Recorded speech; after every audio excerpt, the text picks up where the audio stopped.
Hey guys, how's everybody doing? With Evil Dead Rise upon us in about 3 days, let's continue our journey there with my review on Ash vs. the Evil Dead Season 2. Starting out with my positives on Ash vs. the Evil Dead Season 2 is I like seeing the aftermath of Pablo after the events at the cabin where the book got on his face, like the face of the book kind of got on his face. I know, it sounds weird, but just watch the show because you'll like it. And if you don't like it, what the hell's wrong with you? I'm only joking. Where am I? I am. Where am I? But anyways, like there's parts in this show where he's kind of seeing hallucinations, like he says that he's kind of like dreaming when he's awake, kind of like psychonaps, which is pretty much like dreaming when you're awake, where the brain kind of randomly shuts off for a moment. And then he's kind of like seeing visions of these weird things, like he's kind of hallucinating that things are happening to him, but all the stuff is not really happening. Like there's a part where he gets into a car wreck and there's like a giant pipe like through his chest and Ash tries to get it out, but he gets it out, but he throws him in the trunk, but then Pablo just wakes up and they just got into a car accident. Like I like that. It's weird, but I kinda like seeing like the aftermath of like after Pablo had just like technically almost died in a way. Like he like what the book kinda made like what the book kinda made him do and now what like the book is kind of part of him and it's like in his brain and it's making him see all this. I like that. It's an interesting premise too. It only lasts for a while. Stupid law. I mean, what? I like how in this season we get to go see Ash in his hometown in Elk Grove, where everyone sees him as this murderer and as this crazy guy, and they call him Ashley Slashy, where he has a chainsaw arm, and and everyone in his hometown thinks that he's nuts and cuckoo. I kind of like that. It's interesting, kind of like what I said with Pablo. It's just an interesting thing that to see, like Ash, like is like trying to convince everyone. It's like, hey, I'm not crazy. I did all those things because they turn into demons and they try to kill me.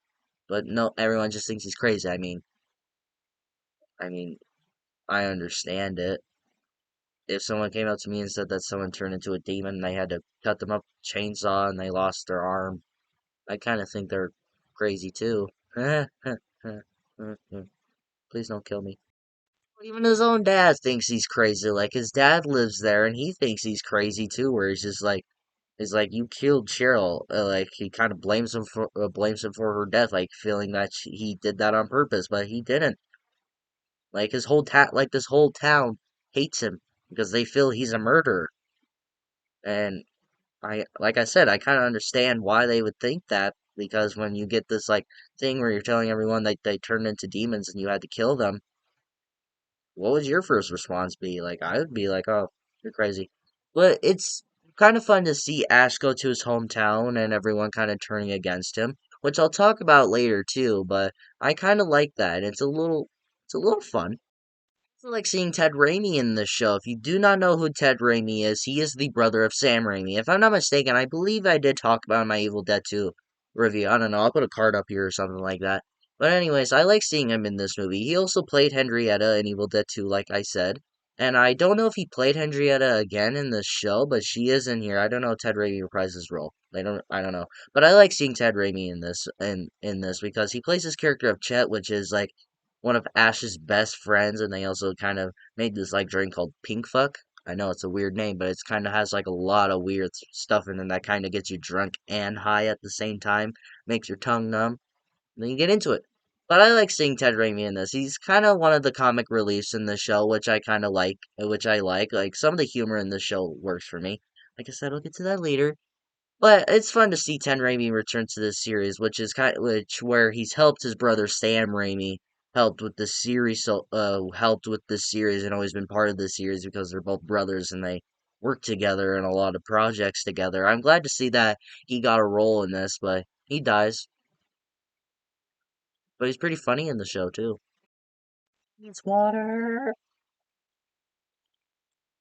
Don't you hate it when you're making a video, then all of a sudden something gets in your throat?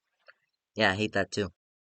Also there's a few episodes and there's like an entire episode where the Delta gets possessed. If you don't know what the Delta is in the show, it's a very old car in the set from the 70s and it's Sam Raimi's actual car that he loves and it's appeared like almost like all of his movies.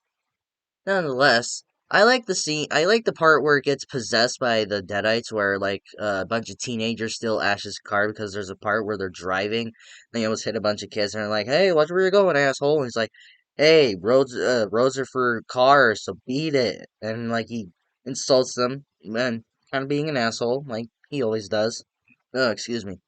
And then they steal his car, but then the teenagers are stupid. They find the Necronomicon, they read from it. Gets possessed, bites her boyfriend's dick off. Excuse me. And then the Chris and oh god, did I seriously almost say Christine? I did, didn't I? And then the Delta gets possessed, and then like it's not no one is control of it, and they have no control, and they can't stop it, and it chases them down one by one and slowly kills them. Yeah, gnarly, right? There's this one part where it's kind of like bouncing around, which is kind of bad CGI, but we'll get there. Where it's kind of like bouncing around, and then like it stays on like the front of its wheels, and then it slowly goes down on one of the kids, and then the back wheels like cut off the guy's face. Ow. The reason I'm talking about that because it reminded me a lot of Christine. If you don't know what Christine is, then that is it's a very underrated horror movie directed by John Carpenter. If you're a Carpenter, John Carpenter fan, and if you like horror movies and Stephen King adaptations, you would love Christine. If you don't like it, then you're not a human. Even my dad likes it. He's not a horror movie fan, but I like that. It reminded me a lot of Christine, and then I put it on after I watched that episode. Yeah, I like that movie a lot.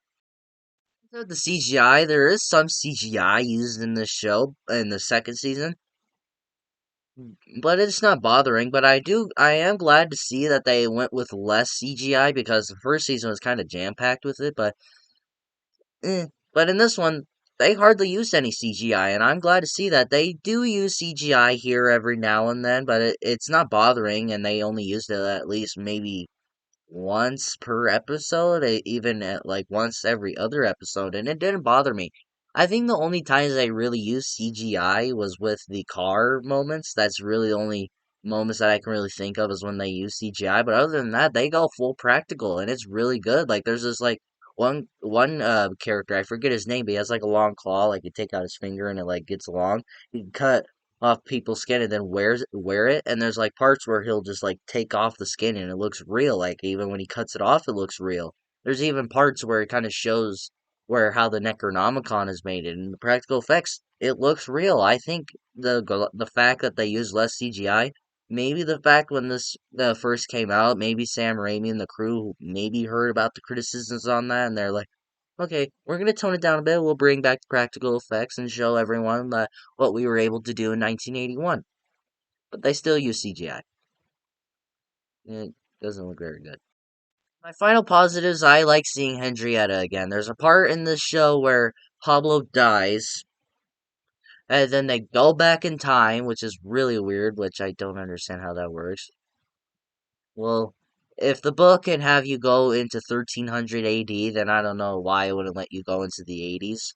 And there's a part where they're trying to prevent young Ash from reading it from the book, and then like none of this stuff would happen, and Pablo would have never died and all that. And it works. And there's a part where they go back so far where they have Henrietta tied to the back of the basement, which I thought was weird because if you watch Evil Dead 2, there's a part where the on the tape it said that he buried her, but in this they have her chained to a wall. I don't know. That's nothing to get in frame with, but I like seeing Henrietta again. She is possibly my favorite Deadite out of this entire series of the Evil Dead franchise. It's probably my favorite Deadite. I don't know. We'll see after Evil Dead Rise comes out, but so far she is my favorite Deadite for right now, and I think that seeing her again got me all choked up. Now onto my mixed aspects. Ash in the mental hospital. I mean, there's some enjoyable moments here and there where there's kind of interesting thoughts where they try to toy with Ash's mind that he's been in mental hospital ever since like the events at the cabin. But at the same time, it feels out of place for an Evil Dead installment. There's a part where Ash thinks he sees Kelly and Pablo, but they're really just different people. And I don't understand why it's really there. I understand it's there to mess with Ash's mind, but if you really just kind of cut this episode out and then wrote a different episode for like episode 6, maybe? I don't know what episode this was. But I honestly feel if you cut that entire episode and just rewrote a different episode, it would have really no impact at all. The only reason that episode's probably there is just so Pablo can die and get split in half so the one guy can get into him and all that. But other than that, the episode could be cut and it wouldn't make a difference, honestly. Like I couldn't there's some moments, like I said, there's enjoyable moments here and there, but it's too goofy and I'm pretty sure it's played for laughs, but it doesn't work. It's a little ironic as I'm filming this. My dad is in the living room watching TV and I hear a trailer for Evil Dead Rise playing. Perfect time, right? Now on to my negatives. This season is way too comedic and there's like literally a joke like every 15 minutes of this show, like every like 3 seconds if anything. It's weird. And that is probably the main reason this is like my least favorite season out of the show is because just how comedic and goofy it is. Like when I was watching it, I can still have a good time with it, but I'm watching it and I'm like, dude, this season is way too weird. Like this season is way too comedic and way too goofy. Like I get it, it's Evil Dead. I'm pretty sure this was the season for fans of Army of Darkness.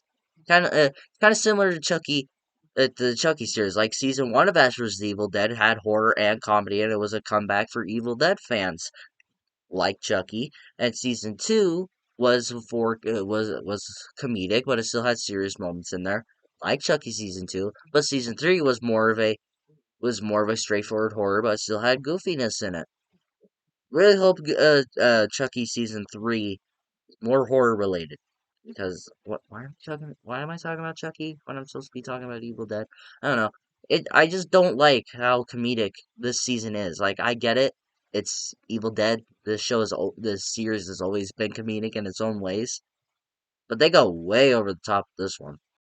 I guess when I was talking about Ash's town kind of seeing the way he is, but I feel that the season kind of focuses on too much about like the on his town kind of like turning on him and like more on the fact that the town wants him out more than Ash and Pablo and Kelly destroying Deadites. I yeah, I don't get it either. Like the title of this is Ash vs. the Evil Dead, not Ash vs. Elk Grove.